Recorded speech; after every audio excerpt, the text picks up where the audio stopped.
Congratulations to BYU and Kalani. May not be a better man in the business than Kalani, and love the guy. And as crushed as I am of how we played, I told him I was happy for him because he's one of the good ones in the profession.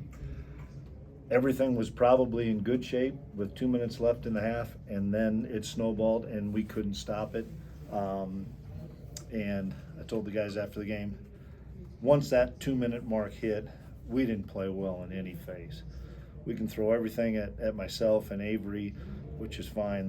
We'll take that heat, but we didn't play well anywhere. Didn't play well in defense in the second half. Obviously didn't play well in special teams. Didn't block very well. Didn't do anything well in that second half. And credit BYU. We told them they weren't going to beat themselves. We had to beat them, and instead we beat ourselves. Yeah, how stunning is that? You're normally a team that does not do that. So how stunning was it to go out there and see that many mistakes? Yeah, it was kind of stunning to see that, and that's what we talked about in there. We're going to find out what these guys are made of because we got embarrassed, and that has not happened here with the exception of the COVID year. And we got embarrassed tonight. And we've got guys that love K-State and have invested a ton in this program and invested a ton in this year. So I'm excited to see how we respond. And, I know the leaders will stand up.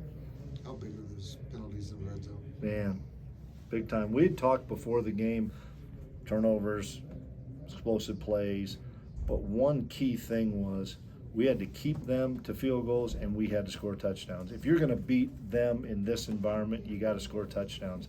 We had chances and got knocked back, and then we had kicked 2 field goals. And then we forced them into a field goal the one time, and then they scored after the one turnover late in the second quarter, and that was a play that we probably should have defended. So, when you think of it, they have 2 non-defensive or offensive touchdowns, the fumble return, the punt return, and then the short field. You're not going to win playing on the road when you have that happen. Pinpoint a reason as to why things seemingly compounded after the It's a good question. I don't have a clue. We'll find out when we watch the film. But we've got to put it to bed fast because we're going to get home at 6 a.m. and we got to get working on Oklahoma State. Lack of a consistent vertical passing game thus far. How concerned are you about that, and is it fixable? It was interesting. They played a ton more cover 2 than we were anticipating, which took some of that away. And then we finally, in the second half, got some intermediate game going. We should have been able to rush the ball a little bit better against it, but give them credit. I thought they played well up front. You mentioned after the Tulane game that it wasn't the best week of practice leading up to it. Was there any indication leading up to this game? No, we had good prep after the big win at home last week. But as we know, in this league, the margin for error is so small, and our margin for error is small anyway, and it's 6-3, and then every error happened to us and ended up the score it did. What was your message to Avery after a game like that? We talked at halftime. I know he was frustrated. I love the kid. He's a competitor. He's a fighter. He's going to learn from everything. The offense is going to. Again, we can't put this on Avery. I know it's easy to do, and people will pile on him, pile on me, and that's fine. We both can handle it. He's a winner. He's hard on himself. I know that, but I'm looking forward to him responding, because I know he will, because he's that kind of kid, and I just absolutely love him. Is it anything serious with Brayton Lofton? It was a knee, wasn't an ACL, so we'll find out in the coming days.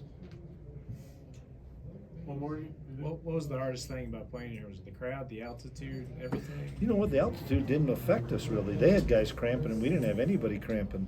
So it wasn't the altitude. The crowd was great, but we're going to play in a lot of good crowds. So we can't say, wow, the crowd. Shoot, they did what they were supposed to do, same as our crowd does.